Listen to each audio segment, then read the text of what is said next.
시청자 여러분 안녕하십니까? 6월 18일 화요일 KBC 뉴스와이드 시작합니다. 지난 2022년 말 무자본 갭투자로 빌라 수백 채를 사들인 뒤 세입자들에게 보증금을 돌려주지 않는 일명 빌라왕 사태가 터지면서 전세 사기가 사회적인, 전국적인 이슈로 떠올랐습니다. 그 후 해가 두 번이나 바뀌었지만 여전히 전세 사기와 피해가 이어지고 있고 지난해 7월부터는 전세 사기 피해자를 지원하기 위한 특별법도 시행됐지만 피해자들의 고통은 여전히 계속되고 있습니다. 광주도 안전지대는 아닌데요. 오늘 전세 사기와 관련해 광주광역시 도시공간국 김종호 국장과 함께 이야기 나눠보는 시간 갖도록 하겠습니다. 국장님 어서 오십시오. 네, 안녕하십니까. 자, 전세 사기 피해 전국적으로 발생하고 있죠. 광주도 여전히 예외는 아닙니다. 광주시에 실제로 접수가 된 피해 현황들 어느 정도나 되는지 좀 궁금합니다. 네, 작년 6월 1일자로 전세 사기 피해자 지원 특별법이 제정 시행 중에 있습니다. 작년 6월 1일부터 올해 5월 31일까지 우리 시에 신청 접수된 건수는 297건으로 피해 사실을 조사한 후 국토부에 심의 요청한 건수는 266건으로 전세 사기 지원위원회에서 심의 결과 우리 지역의 피해자로 결정된 것은 194명, 불승인은 55건, 총 피해액은 330억에 달하는 걸로 나타나고 있습니다. 전국적으로 보면 피해자 결정 수가 17,000여 명으로 거기에 대비하면 우리 지역은 1.2%에 달하는 걸로 파악되고 있습니다. 네. 자, 전세 사기 피해가 약 300건 정도가 이제 접수가 됐고 이제 거의 그러니까 하루 한 건 정도씩입니다. 근데 그 중에서 이제 실제 심의를 거쳐서 실제 이 전세 사기 피해자다 이렇게 결정이 된 게 194명, 200명이 조금 안 되는 수치입니다. 자, 지난해부터 전세 사기 피해자를 지원하기 위한 특별법이 시행됐다라고 이제 말씀을 드렸는데요. 이 법에 담긴 지원을 모두 받으려면 우선은 전세 사기 피해자로 결정이 돼야 됩니다. 국토부가 무조건 피해자 승인을 해주는 게 아닌 거죠. 전세 사기 피해자로 결정이 되려면 어떤 조건들을 충족해야 이 사람은 나라에서 봤을 때 전세 사기 피해자가 맞구나 이렇게 인정이 되는 겁니까? 네, 피해자로 결정하기 위해서는 4가지의 요건을 충족해야 됩니다. 첫 번째로 전입 신고 및 확정 이차를 갖춘 경우, 두 번째로 임대차 보증금이 3억 이하, 피해 경우에 따라서 최대 5억까지 가능합니다. 세 번째는 임대인의 파산, 경공매 등으로 다수 임차인이 보증금을 돌려받을 수 없는 피해가 발생되었거나 피해가 예상되는 경우, 네 번째로 임대인이 임차 보증금을 반환 채무를 이행하지 않을 의도가 있는 경우에 해당됩니다. 이런 것들을 충족했을 때 국토부에서는 전세 사기 피해자 지원 위원회에서 심도 있는 심의를 거쳐서 결정하게 됩니다. 네. 이제 방금 자세하게 설명을 해주셨는데 이 영상을 보고 계신 분들 또 이제 유튜브나 다른 영상을 통해서 다시 보기를 하셔도 되는데요. 이런 내용들을 좀 메모를 해두셨다가 혹시 유사한 피해를 겪고 계신 분들이라면 내가 지금 나라로부터 이 지원을 좀 받을 수 있는 게 있는지 조건들을 좀 꼼꼼하게 따져보시면 좋을 것 같습니다. 자, 광주에서 발생한 전세 사기 피해를 이제 구체적으로 좀 살펴보자면 어떤 사례들이 있는지 궁금합니다. 아마도 이제 뭐 수도권 이런 데는 뭐 워낙 많았지만 지역에서도 아직 뭐 그렇게 많은지 몰랐다라는 분들도 좀 있는 것 같고요. 실제로 어떤 사례들이 좀 있습니까? 네, 우리시 전세 사기 피해 결정 건수가 많은 순으로 3가지의 사례를 말씀드리고자 합니다. 첫 번째로 임대사업자가 파산 신청 후 사실을 숨기고 계약으로 인한 피해가 발생된 건수 약 45%를 차지하고 있습니다.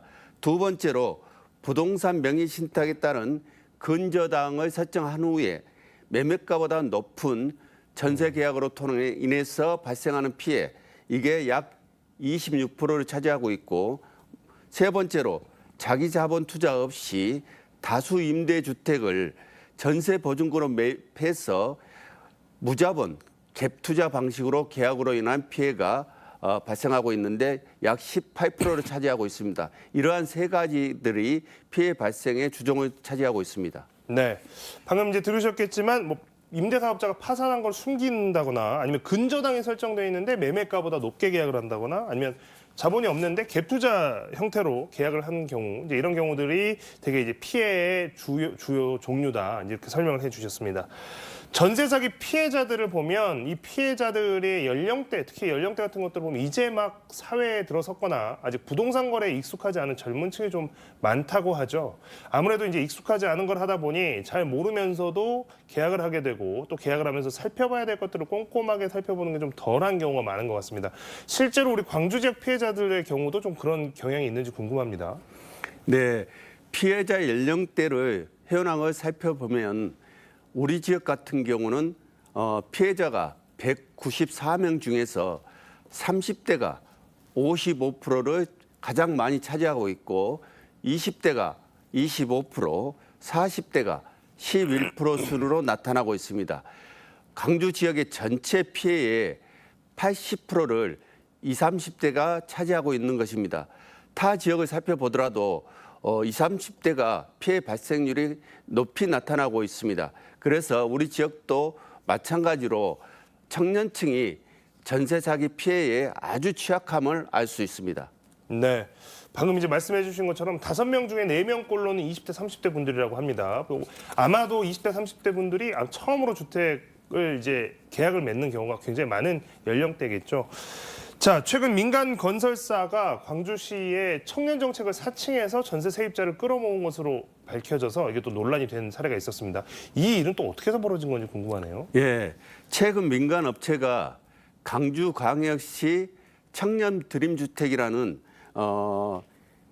제목으로 우리 시에서 마치 추진하고 있는 사업처럼 오인할 수 있는 광고물을 배포하였습니다. 우리 시는 이러한 허위 광고에 대비해서 피해 예방 영상물을 송출하고 홍보를 하고 있으며 현재까지 허위 광고로 인한 피해 접수건은 없는 걸로 파악하고 있습니다.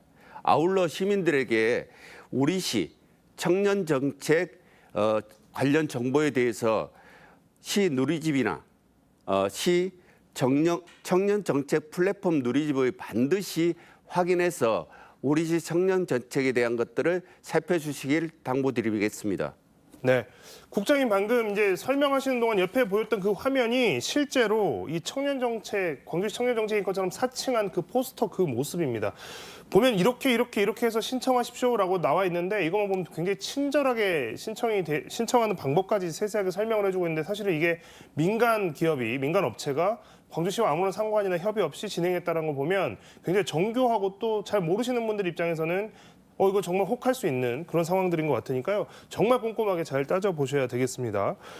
전세 사기 피해가 지금 잇따르면서 광주시도 전담 부서인 전세 사기 대응 TF를 만들었다고 합니다. 이거 뭐 당연히 이제 필요한 조치인 것 같은데 실제로 이 TF에서 어떤 일들을 하고 있고 무슨 조치를 하는지가 좀 궁금합니다. 네, 우리 시에서는 작년 7월 1일자로 전세 사기 TF팀을 신설 운영 중에 있습니다. 우리 시 전세 사기 대응 TF팀에서는 여러 가지 업무를 수행 중에 있습니다. 첫 번째로 전세 사기 피해자 신청을 접수를 받게 되고 피해자 결정되는데 행정적인 지원 역할을 해 나가고 있습니다. 두 번째로 피해 예방을 위해서 관내 3만 9천 세대에 대한 등록 임대 사업자가 보증보험에 가입했는지 여부에 대한 실태 조사와 더불어서 후속 조치도 실시하고 있습니다. 세 번째로 전세 사기 피해자에 대한 주거 금융 지원, 또 전세 보증금 반환 보증 보증료 지원, 각종 행정 및 법률 지원 업무도 수행하고 있으며 전세 사기 피해 예방과 시 지원 정책에 대해서 홍보문을 제작 배포해서 시민들이 알아갈 수 있는 내용들도 병행해서 업무를 추진 중에 있습니다. 네. 한마디로 이게 좀 전세 계약을 하실 때 여러분들이 실제로 시청자분들이나 지역 주민분들 하실 때 좀 잘 모르겠다, 좀 애매하다거나 좀 의심되는 부분이 있다거나 할 때 실제로 이제 시의 도움을 받을 수 있고 또 실제로 전세 사기 피해를 당하셨을 때 어떤 절차를 거치면 되는지 이런 부분도 실제로 이제 도움을 받을 수 있다. 굉장히 중요한 내용이니까요. 자, 전세 사기 피해를 그럼 실제로 입었다 치면 어디에 신고를 해야 되고 그러면 어떤 도움을 어떻게 받을 수 있습니까? 예, 우리 시에 주택정책과 내에 전세 사기 대응 TF팀이 신설 운영 중에 있습니다. 우리 전세 사기 TF팀에 직접 방문하셔서 신청 접수할 수도 있고 전세 사기 피해자 지원 관리 시스템을 통해서 온라인으로 신청을 할 수도 있습니다. 피해자로 결정되면 여러 가지 지원과 도움을 받게 됩니다. 첫 번째로 주거 및 금융 지원을 받게 되는데요. 이것은 중복 지원이 아닌 선택전 지원을 받게 됩니다. 매월 1년간 최대 30만 원의 월세를 지원받게 되고 또는 공공주택 입수 시 최대 100만 원의 이사비도 지원받게 되고 또는 전세보증금 대출 이자를 2년간 지원받게 됩니다. 두 번째로 전세보증금 반환 보험료를 30만 원 지원받게 되고요. 세 번째로 LH 도시공사 등 긴급 지원 및 복지 지원도 받게 됩니다. 네 번째로 경공매될 경우에 우선 매수권 행사를 지원받을 수 있습니다. 다섯 번째로 구입 및 전세 자금을 저리 대출 지원받게 되고요. 여섯 번째로 각종 법률 지원 등을 지원받는데 이 외에도 지방세 감면 등 다양한 지원들을 받게 되게 됩니다. 네. 뭐 이사비, 월세, 대출 이자 지원부터 해서 법률 상담이나 이런 것들까지 쭉 있는데요. 지금은 이제 오늘 방송을 보고 이제 알게 계신 분들 주변에 좀 많이 알려주시고 실제로 이런 피해를 입으신 분들은 시청에 연락을 하셔서 전세 사기 피해를 입은 것 같다라고 도움을 요청하시면 관련 부서로 연결을 해서 방금 설명해 주셨던 내용들에 대해서 구체적으로 이제 또 알려드리고 지원 도움을 드릴 방법을 찾아드릴 겁니다.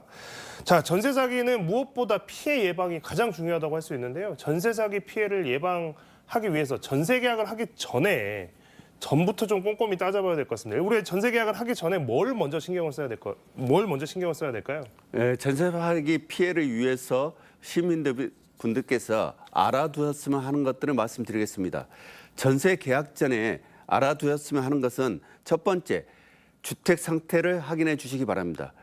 불법인지 무허가 주택인지를 확인해 주시고요. 두 번째, 적정 전세가율을 확인해 주시기 바랍니다. 전세 보증금이 주택 매매가 대비 80% 이하인지, 세 번째는 선순위 권리 관계를 확인해 주셨으면 좋겠습니다. 등기부상에 근저당이랑 가압류가 있는 것인지 혹여 선순위 보증금이 설정되어 있는 것인지를 확인해 주시기 바랍니다. 네 번째로 임대인이 세금 체납이 있는지를 확인해 주시기 바랍니다. 국세나 지방세에 미납된 내역이 있는지 반드시 확인해 주시기 바랍니다. 네. 자, 그리고 이제 이번엔 전세 계약 전에 이제 유의사항을 말씀해 주셨는데 계약을 실제로 할 때 또 그다음에 이사를 한 다음에도 꼼꼼하게 따져야 될 부분이 있습니다. 그 부분에 대해서도 설명 부탁드리겠습니다. 네. 전세 계약을 하고 나서 계약 시 알아둬야 할 사항들은 첫 번째, 임대인하고 대리인하고의 신분을 확인해 주시기 바랍니다. 임대인하고 계약할 때는 본인 여부를 신분증을 통해서 확인해 주시고요. 대리인하고 계약할 때는 위임장이나 인감증명서를 꼭 확인해 주시고요. 두 번째는 공인중개사가 정상적으로 영업하고 있는지를 반드시 확인해 주시고요. 세 번째는 임대차 계약서가 표준 계약서를 활용해 주시기 바라고 네 번째는 등기부상의 권리 관계를 재확인해 주시기 바랍니다. 네. 그다음에 전세 계약 후에는 또 알아두셔야 될 게 30일 이내에 주민센터를 방문해서 임대차 신고를 하여 주시고 부동산 거래 관리 시스템을 통해서 온라인 신고도 가능합니다. 두 번째는 등기부 등본상에 혹여 변동 사항이 있는지 권리 관계를 재확인해 주시고요. 세 번째는 전입 후 14일 이내에 주민센터나 온라인을 통해서 전입 신고를 하셔야 되고요. 마지막으로 전세 보증금 반환 보증을 가입하셔야 되는데 이것은 임대인 동의 없이 가입이 가능함을 말씀드리겠습니다. 네, 여러 가지 지금 방금 설명해 주셨는데요. 전세 계약 전부터 또 계약할 때 그리고 계약한 이후, 이사 이후까지 꼼꼼하게 살피셔서 전세 사기 피해를 최대한 많이 예방하는 노력이 필요할 것 같습니다. 오늘 전세 사기 관련한 이야기는 여기까지 나누도록 하겠습니다. 국장님 오늘 말씀 고맙습니다. 고물가, 고금리에 경기 불안까지 겹쳐 생활고에 처한 서민들을 노리는 불법 사금융이 기승을 부리고 있습니다. 올해 초에는 담양에서 불법 추심에 시달리던 40대 여성이 숨진 채 발견돼 안타까움을 주고 있습니다. 먼저 관련 리포트 보고 와서 이야기 이어가도록 하겠습니다. 지난 1월 9일 담양의 한 주차장에서 40대 여성 A씨가 자신의 차량 안에서 숨진 채 발견됐습니다. 사인은 일산화탄소 중독, 빚독촉에 시달리다 스스로 목숨을 끊은 겁니다. 밝고 성실했던 A씨에게 사체의 굴레가 씌워진 건 이미 수년째. 한 번 쓴 사체는 눈덩이처럼 불어나 또 다른 사체를 써야 했고 감당하기 어려운 처지에 내몰렸습니다. 비싼 차를 타고 다니기를 했어. 집 오면 금부락지라도 하나를 달고 다니기를 했어. 맨날 그놈의 빚 갚느라고 이자 돈으로. A씨는 매달 10% 이상의 이자를 냈지만 사채업자 B씨의 협박과 욕설은 계속해서 이어졌습니다. 자고 있는 애기한테 전화해갖고 뭐하냐. 또 저녁에는 술 먹고 이제 욕하기 시작해. 내려가면서 욕을 어떻게 많이 한 거 아니야. 방을 치르고 내 돈 내놔라. A씨의 사건을 접수한 담양경찰서는 단순 변사 처리하고 사건을 종결했습니다. 하지만 광주경찰청 형사기동대가 사채업자 B씨에 대한 수사에 나서 불법 행위를 밝혀내고 대우업법 위반과 불법 추심 등의 혐의로 구속했습니다. KBC 최용석입니다. 담양에서 벌어진 불법 추심 사건을 취재한 최영석 기자와 더 자세한 이야기 나눠보겠습니다. 최영석 기자 어서 오십시오. 안녕하세요. 자, 기사 말미에서도 봤지만 이번 사건은 당초에 담양경찰서가 단순 변사 사건으로 종결을 했었는데 이걸 어떻게 해서 광주경찰청이 다시 수사를 하게 된 건지가 좀 궁금합니다. 그 과정을 좀 설명을 해주시죠. 네. 이 사건은 앞서 기사에 봤듯이 지난 1월 9일 발생했습니다. 피해자가 주차장에 차를 세우고 번개탄으로 잘못된 선택을 한 경우인데요. 경찰은 바로 이 사건 직후에 사건 경위에 대한 조사를 실시했습니다. 당시 피해자는 담양에 살고 있었고 사건이 발생한 곳도 담양 군내에 있는 한 도로변 주차장입니다. 문제는 이 피해자가 당시 돈을 빌려 갚지 못해 채권자로부터 압박을 받고 있는 상태였습니다. 하지만 담양경찰은 이를 단수 변사 사건으로 종결했습니다. 이에 피해자의 불법 추심과 관련된 소문들이 나돌고 결국 그 광주청 형사기동대에서 첩보를 입수해 지난 3월에 수사에 들어가게 된 겁니다. 네. 자, 자살을 한 피해자의 유서 또 전화 녹음 파일이 있었다고 하던데 최초에 그러면 담양경찰서에서는 이 불법 추심 사실을 파악을 아예 못했던 건지 그 부분도 좀 궁금합니다. 네. 담양경찰서 측은 일단 조서를 통해 채무가 많아서 빚쟁이 때문에 힘들어했다는 유족들의 주장은 확인했다고 합니다. 하지만 피해자 유족 측이 수사를 요구한 적이 없다고 강하게 이야기를 하고 있는데요. 당시 유서가 없었고 변사로 전결했고 유가족의 연락을 기다린 상황이었으며 사채업자 이야기는 나중에 나온 이야기다. 이렇게 지금 이야기를 하고 있습니다. 하지만 당시 피해자의 유서는 있었고 유서의 불법 사채업자의 강압에 대한 내용도 담겨 있었습니다. 또 경찰은 피해자의 휴대전화에서도 이 사채업자의 욕설과 협박 내용이 있었음에도 담양경찰은 살펴보니 특별한 내용은 없었다. 이렇게 판단을 했었습니다. 네.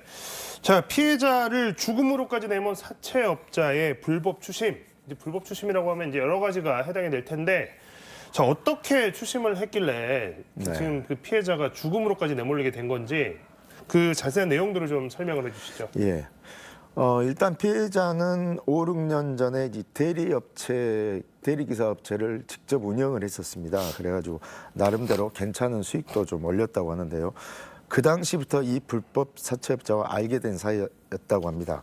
이후에 이제 코로나 팬데믹으로 대리업체는 문을 닫았고 그때부터 피해자가 사채업자로부터 돈을 빌려 쓴 것으로 추정이 되고 있습니다. 당시 사채업자의 이율은 월 10에서 14% 그러니까 연 120% 이상으로 만약 1,000만 원을 빌리게 되면 이자만 연간 1,200만 원이 되는 그런 구조입니다. 한마디로 법정 이유를 한참 넘긴 건데요. 또 그 휴대폰의 피해자 휴대폰의 그 녹취 내용을 보게 되면 돈을 갚기 싫음 그냥 죽어라. 죽으면 돈 갚지 않아도 되지 않느냐. 나는 이런 전화를 하루 10차례 가까이 아침 저녁으로 전화를 해 피해자를 압박한 것으로 드러났습니다. 네.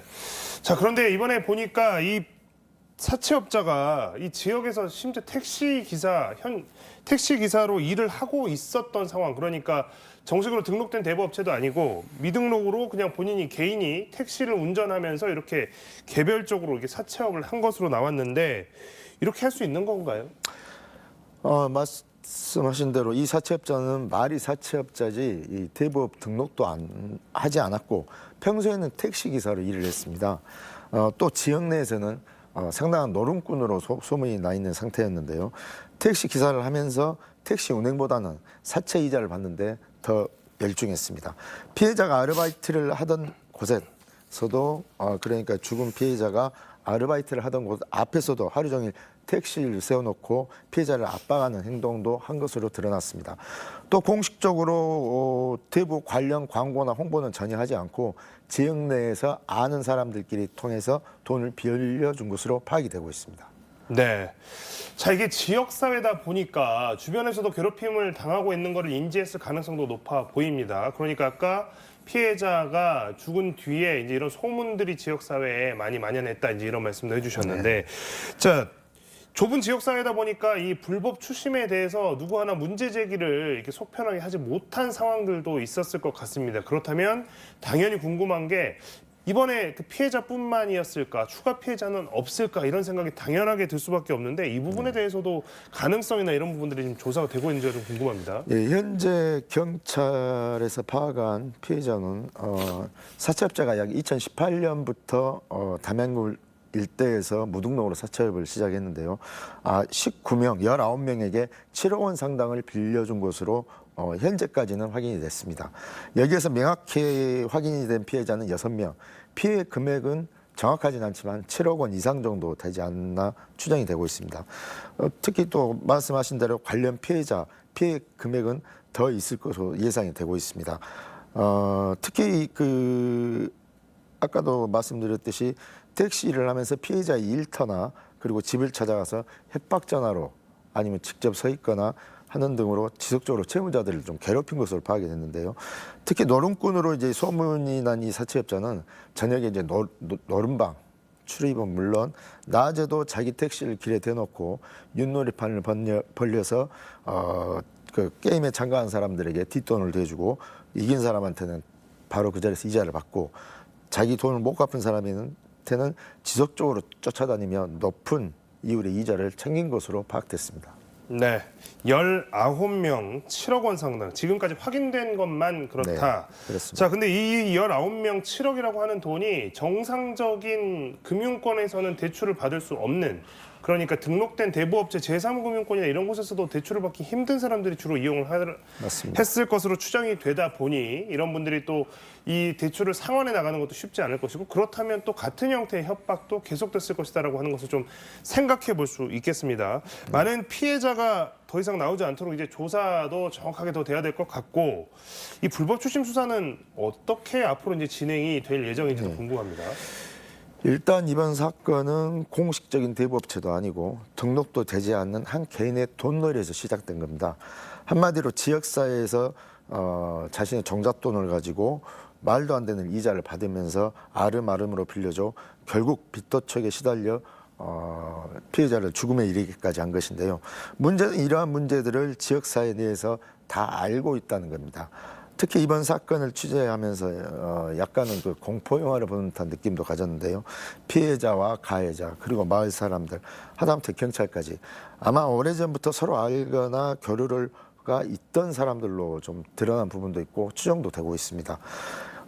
또 큰 도시가 아니면 전국적으로 불법 사채를 해 대포폰이나 대포 통장으로 직접적으로 크게 이제 사건을 벌린 게 아닌 지역사회에서 누가 왜 죽었는지 알면서도 전부 좀 쉬쉬하는 분위기였고, 때문에 이러한 지역 내 불법 사채업자들이 계속 불법을 저지르지 않았나 싶고요. 특히 이 사채업자의 이러한 협박이나 불법 추심으로 이번에 사망한 피해자 말고도 주민들 이제 소문으로는 한 3-4명이 더 있다, 이런 이야기까지 나오고 있습니다. 네, 뭐 소문이 있다라고 하는 것이 뭐 지금 확인된 것은 아니지만 그래도 이제 그만큼 이런 일들이 주변에서 많이 이제 일어나고 있다라고 하는 것을 보여주는 게 아닌가 싶습니다. 지금 이제 뭐 금리도 워낙에 높고 또 이제 경기도 너무 안 좋고 이렇게 하다 보니까 빚을 제때 갚지 못하는 사람들이 생겨날 수밖에 없습니다. 그리고 이제 신용도가 떨어지면 떨어질수록 제도권 안에서 돈 빌리기가 더 힘들어지는 분들도 많아질 수밖에 없고요. 그렇다면 불법 추심 같은 이번과 같은 사례가 굉장히 많을 것이다, 사회적으로 더 늘고 있을 것이다라고 생각해 볼 수가 있을 텐데요. 실제로 이런 불법 추심의 사례들이 늘고 있는지, 피해가 여전히 많이 일어나고 있는지 이런 부분도 좀 궁금해지네요. 네. 지속적으로 매년 지금 이 불법 사금융과 관계된 피해자들을, 그리고 피해 신고 이런 것들 늘고 있는데요. 지난 2022년 1년만 보더라도 피해 신고나 상담이 무려 6만여 건에 달한다고 합니다. 또 우리나라에 이제 좀 이게 극단적인 선택을 하신 분들도 1만 3천 명이 연간 이렇게 발생이 되고 있는데, 이러한 경제적 문제로 인한 자살이 약 24%에 달한다고 합니다. 결국 이들의 경제적 문제는 모두가 이제 빚과 다 연루가 돼 있고, 약 연간 3천여 명에 달하는 사람들이 이 빚에 시달려 세상을 떠나고 있는 것으로 확인됐습니다. 특히 양극화가 더욱 심해지는 상황에서 가진 자가 없는 자에게 고리 대금으로 돈을 뜯어내고 또 불법으로 많은 이자를 붙여 벼랑 끝으로 모은 일들이 매일매일 발생하고 있습니다. 결과적으로 사회 구조적 문제로 좀 대두가 되거나 강력한 법적 제약이 좀 필요할 것으로 보입니다. 네, 경제가 이제 어려워질수록 당연히 이제 불법 추심 문제, 또 불법 대부업의 문제들 나올 수밖에 없는데요.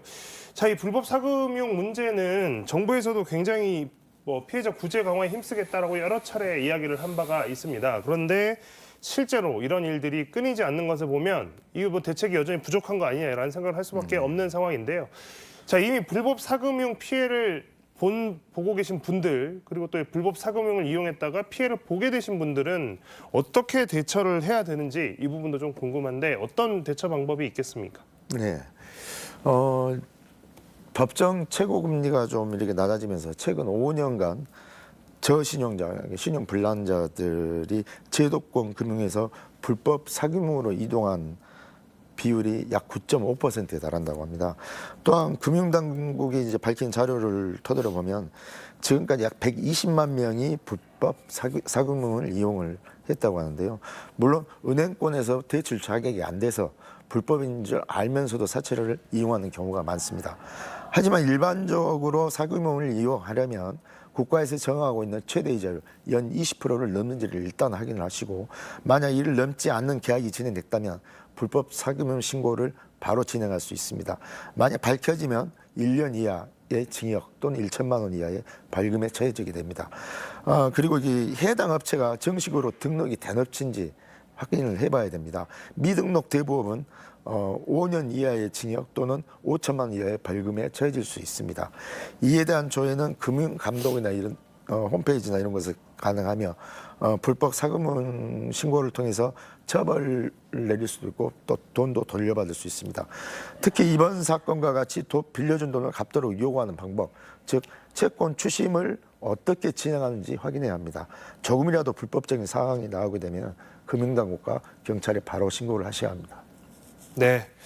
자, 불법 추심 피해를 당하셨다고 하더라도, 돈을 빌려서 못 갚고 계신다 하더라도 이렇게 신고를 하게 되면 불법적인 이율이나 이런 부분에 대해서는 지급하지 않아도 되고, 또 협박이나 폭행 같은 피해를 당하셨을 때는 구제받을 수 있는, 지원받을 수 있는 길도 있다고 하니까요. 두려워 마시고 적극적으로 이런 신고 기능을 활용하셔야 되겠습니다. 오늘 이야기는 여기까지 나누겠습니다. 고맙습니다. 네.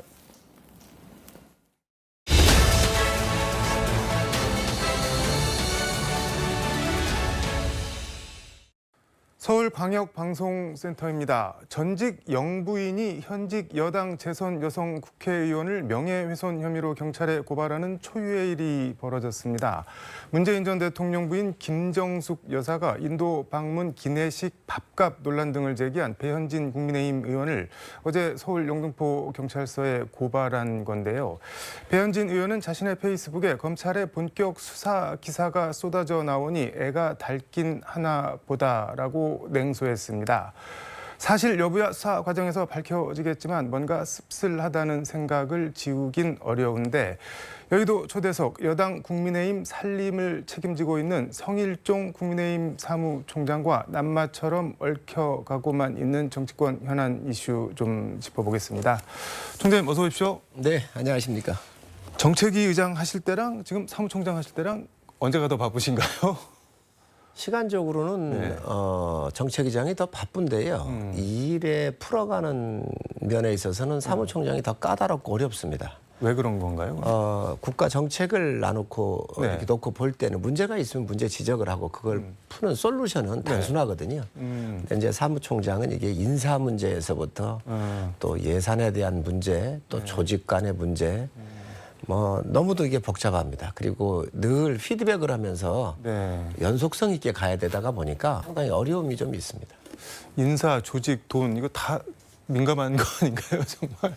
아무래도 일에 좀 풀기가 좀 난해한 면들이 많지요. 국민의힘 얘기는 조금 뒤에 하고 서울대 의대 교수들이 어제부터 집단 휴진에 들어갔고 뭐 연세대 의대 교수들 포함해서 전국 의과대학 교수협의회 그리고 대한의사협회가 집단 휴진에 들어간다고 하는데 이거 어떻게 보고 계신가요? 가장 중요한 게 그 네. 가치가 뭘까요? 같이. 예. 생명 아니겠어요? 네. 그 의사들이 환자 곁을 떠나 있다고 하면 그걸 국민이 납득할 수 있을까요? 의사의 이익이 최고의 가치가 될 수 있을까요? 환자가 있기 때문에 의사가 존재하는 거잖아요. 네. 지금 그 환자의 곁을 떠났다고 하는 것은 의사의 윤리의식을 전 저버렸다고 생각을 해요. 근데 뭐 말씀하신 대로 뭐 본인들 밥그릇 때문에 그러는 거 아니냐라는 뭐 지적도 있고 국민들이 납득하겠냐라고 하는데 그냥 뭐 서울대 의대 교수 정도 하는 사람들이 뭐 서울대 병원 의사 정도 하는 사람들이 단순히 뭐 자기 밥그릇 지키려고 저러겠냐 뭐 이유가 있지 않겠냐 뭐 가령 뭐 의료 빈익빈 부익부 같은 거 그다음에 뭐 건강보험 재정 파탄 이런 거를 염려를 해서 이렇게 의대 증원에 반대하는 거 아니냐 뭐 이렇게 보는 사람도 일각이지만 있는 것 같은데 어떻게 보세요? 의료보험의 재정 문제 얘기를 하는데요. 네. 또 필수 의료에 대한 의료 수가가 좀 낮습니다. 네. 그래서 향후 5년 동안 한 10조 원 정도를 넣어가지고 이 네. 부분들 수술할 때 정상적인 그런 적정한 금액을 우리가 해드려야 되겠다고 생각을 하고 있고 또 의대 교수들이 좀 부족하잖아요. 네. 1,000명 정도를 더 증원하겠다. 그런 대안이 나와 있습니다. 이런 것들은요. 네. 얼마든지 토론과 대화를 통해서 협의할 수 있는 것들이에요. 그거 모든 테이블에 나와서 협의하자 이렇게 하고 있습니다. 의대 정원 확대 원전 재검토 이거는 뭐 전혀 그럼 고려 대상은 아닌 거네요. 이미 모든 정부의 프로세스가 다 거쳐서 확정이 된 겁니다. 내년도 1,500명이. 이것을 원점으로 돌리자고 하는 게 말이 네. 되겠습니까? 이거는 있을 수가 없는 얘기예요. 그리고 우리가 여론조사에도 그렇게 나오고요. 정부가 오늘 오전 9시를 기해서 휴진 중인 의사들한테 업무 개시 명령을 내렸는데 이게 저 화물연대 파업할 때도 업무 개시 명령을 해서 뭐 원칙대로 처리를 했는데 의사들 휴진 파업이랑 일반 노동자들은 좀 다르지 않냐 뭐 이렇게 그냥 대놓고 얘기를 하면은 뭐 화물연대 파업 같은 경우는 뭐 이렇게 때려부신다는 표현이 그렇지만 그렇게 할 수 있지만 의사들을 상대로 그게 가능하겠냐 뭐 이렇게 보는 사람들도 있는 것 같은데 그건 어떻게 보세요? 화물연대는 국민들이 감내할 수가 있습니다. 물건이 좀 늦게 오거나 그러더라도 이 의사들의 문제는 생명의 문제잖아요. 시분을 다투는 거잖아요. 네. 절대 가치가 틀립니다. 그리고 지금까지 모든 정부가 의사들한테 와서 끌려갔습니다. 네. 다 굴복을 했습니다. 그거에 대한 역사들을 갖고 있기 때문에 이번도 굴복을 하겠지 하고 지금 나오는 것 같은데 의사협회에서요. 그렇습니다. 그러다가 보니까 의사들은 네. 우리가 생명을 담보로 해서 하면 정부가 방법이 있냐 끌려오겠지 믿음을 가지고 지금 하는 것 같은데 이번은 그렇게 끝날 일이 아닙니다. 반드시 국민을 위해서 네. 또 대한민국의 미래 의료 이 수요에 대해서 저는 이번에는 반드시 협의를 하고 또 이게 개혁이 돼야 될 문제라고 생각을 합니다. 말씀하신 대로 사람 생명 건강보다 우선할 수 있는 게 없으니까 좀 조기에 잘 해결이 되길 바라면서 23일, 24일 국민의힘 전대 후보 등록을 하는데 제일 관심 있어 하는 거는 한동훈 위원장이 나오느냐 뭐 이건 것 같은데 근데 한동훈 전 위원장이랑 뭐 용산 윤 대통령이랑 뭐 사이가 안 좋다 이런 얘기는 왜 계속 나오는 걸까요? 뭐 이렇게 그런 거 없나요? 자연스러운 거 아닌가요? 어떤 게 자연스럽다는? 정치적인 방향이나 또 생각들이 틀리면 충돌하는 거는 저는 뭐 건강한 거라고 보고요. 이제 그런 것들이 때로는 협상도 하고 또 때로는 타협도 하고 때로는 또 이해도 해주는 거 아니겠습니까? 그래서 용산의 대통령실과 한동훈 네. 비대위원장실에 이제 뭐 마찰이 있었다 그러는데 그거는 당과 대통령실 관계에 있어서 비교적 건강하다라고 하는 것을 이제 나타내 주는 것이고요. 이제 그런 것들이 감정적으로 갈 거냐 안 갈 거냐 이런 문제가 있지요. 근데 이제 감정 컨트롤들은 서로 아마 충분히 하실 수 있지 않나 생각을 합니다. 국회 원구성 이거는 뭐 어떻게 되는 건가요? 지금 오늘 보니까는 추경호 원내대표가 국민의힘 의원 108명 전원 명의로 헌재에다가 상임위 단독 선출 뭐 무효 권한쟁의 심판 청구하고 뭐 그랬던데 이거 어떻게 대응을 하실 수가 있을까요? 저는 이런 부분들에 대해서 국민들께서 좀 많이 도와주셨으면 좋겠습니다. 국민들이 DJ 대통령 계실 때 18대지요. 네. 당시 저희 당의 전신이 그 당시 여권이 202석을 얻었었어요. 네. 민주당이 82석인가 얻었어요. 네. 그때 제1당보다는 2당이 국회 내에서 견제를 해야 되겠다. 그래가지고 법사위를 81석에 야당한테 준 적이 있습니다. 이러한 좋은 전통이 있습니다. 그리고 박근혜 대통령 탄핵을 맞았거든요. 네. 탄핵 맞기 전까지는 저희 당이 여당이었잖아요. 네. 국회 운영위원장을 들고 있었습니다. 그리고 국회가 진행 중이었고요. 네. 그리고 탄핵을 맞아서 정권이 바뀐 거예요. 문 대통령이 취임을 하셨잖아요. 네. 민주당이 우리가 여당 됐으니 운영위원장 달라고 그랬거든요. 저희가 줬습니다. 이러한 좋은 전통들을 지금 깬 게 누구지요? 국민들께서 미니미니 하는데 지금 이 미니가 지금 다수당이 하고 싶은 대로 하는 게 또 법사위를 비롯해서 운영이 과방이 다 가져가라고 이 민의를 준 건가요? 저는 왜곡을 해도 너무 많은 왜곡을 하고 있다 생각을 하고 그렇게 하라고 192석을 야권에 줬다는 게 뭐 민주당의 주장이지요. 네. 그러면 옛날에 소수당을 위해서 국회 내에서 일당을 견제하도록 그 소수당에 대한 법사위를 배려하고 또 저희가 여당이었지만 운영위를 네. 갖고 운영위원장을 맡고 있었거든요. 여당이 민주당이 됐으니 우리가 그 운영위원장을 내줬거든요. 네. 이런 아름다운 전통들을 깨는 것이 민주주의 맞나요? 지금 정확하게 이야기를 하면 모든 국회는 이재명 대표를 감옥 안 보내기 위한 모든 시스템들이 작동하기 위해서 네. 이런 일들이 지금 벌어지고 있는 거예요. 운영위원장을 민주당이 만든 거랑 과방위원장 민주당이 만든 거랑 이재명 대표 감옥에 이제 가는 법사위를 중심으로 얘기하는 것이고요. 네네. 또 운영위원장이나 과방위원장 같은 경우도 지금 현재 굉장히 뜨거운 현안들이 많이 있지 않습니까?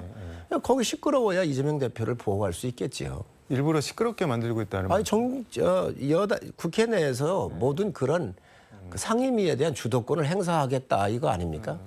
근데 민주당에서는 또 이런 주장도 하는 것 같은데 다 알겠고 뭐 아름다운 전통 관행 다 알겠는데 대통령이 워낙 특이하신 분이어서 우리도 특이하게 대응할 수밖에 없다. 저렇게 거부권을 남발하시는데 우리가 어떡하냐 뭐 그런 얘기도 하는데. 대통령 특이하지 않은 사람이 있었습니까? 그러면 DJ 대통령 같은 경우는 특이해서 네. 다른 사람들이 특이해서 거기다가 줬나요?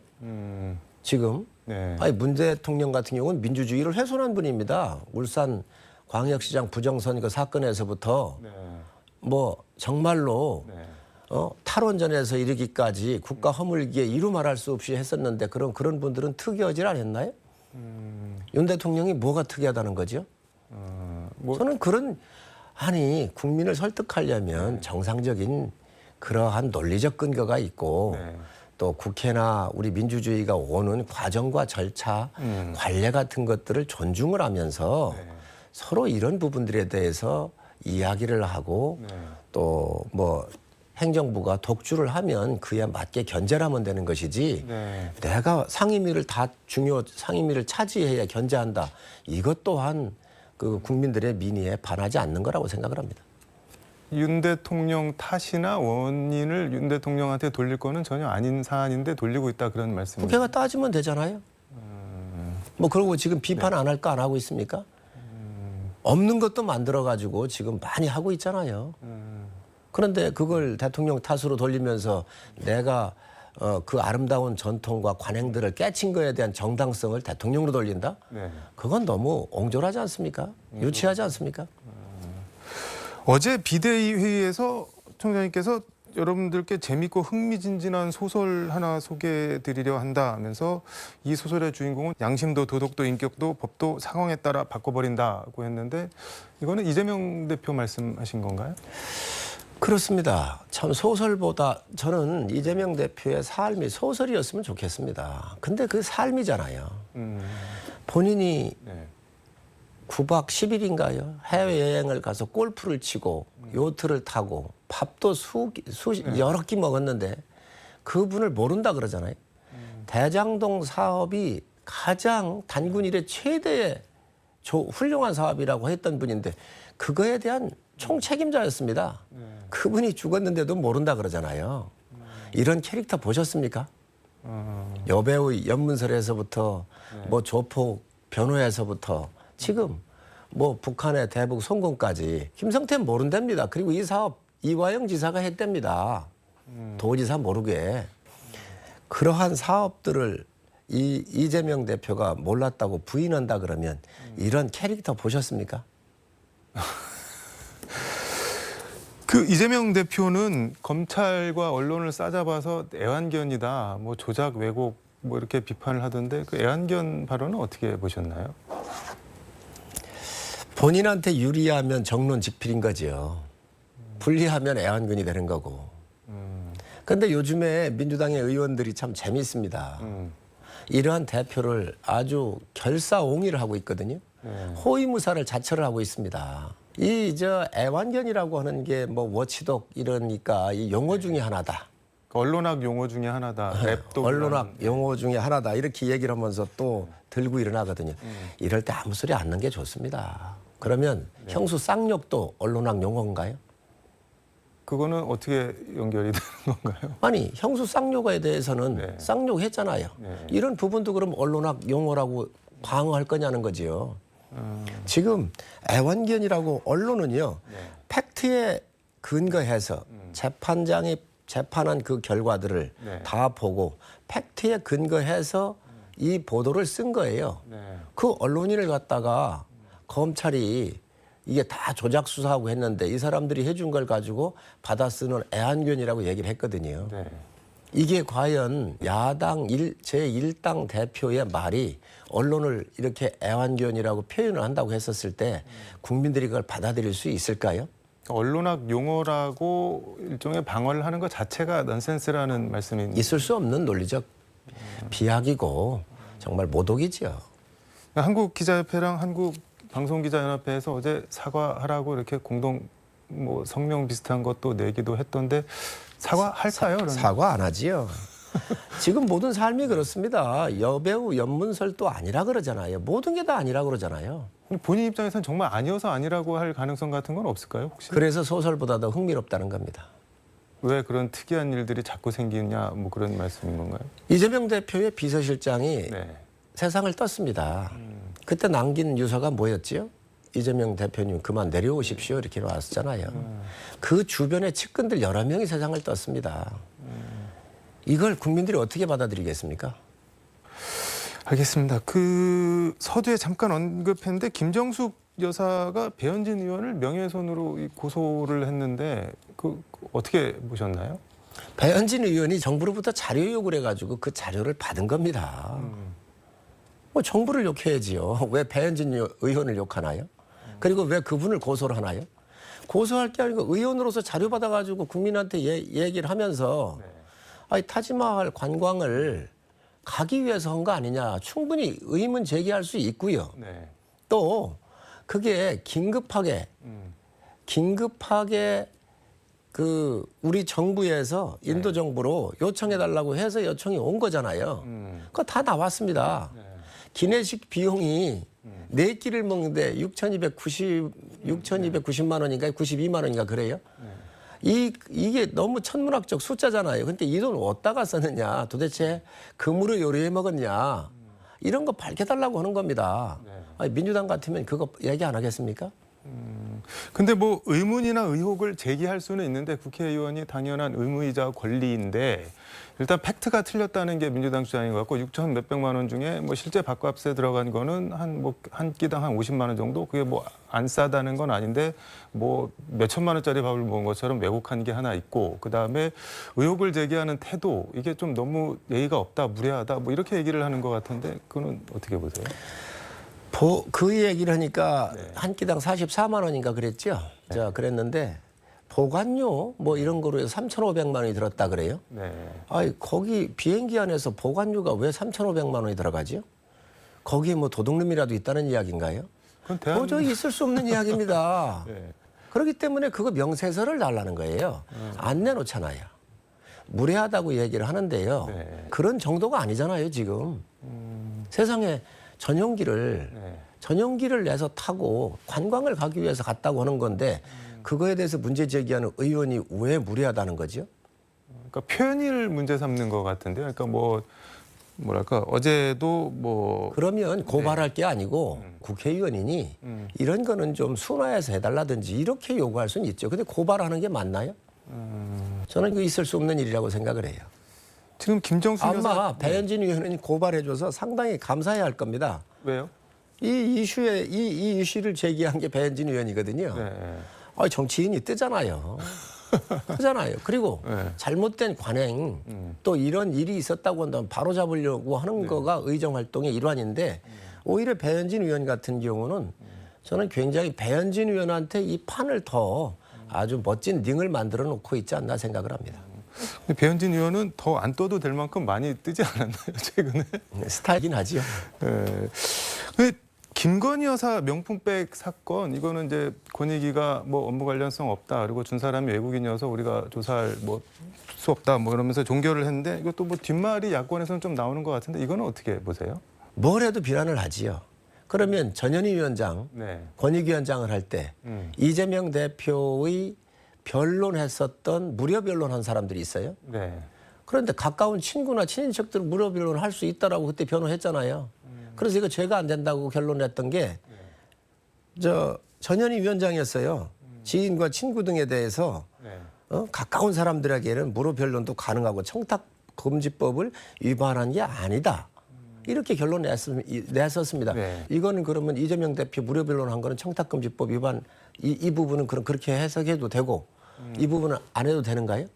그래서 이런 부분들을 우리가 객관적으로 한번 볼 필요가 있다고 생각을 합니다. 그 유무형의 금전적 이득을 준 거는 마찬가지인데 이재명 대표에 대해서 무료 변론은 문제가 없는 게 당연한 거고 김건희 여사가 받은 거는 왜 그 문제가 꼭 있어야 되냐, 뭐 그런. 무료 변론한 거는 웬간한 로펌 우리 국민들 다 아시잖아요. 네. 1,200만 원 가지고 되나요?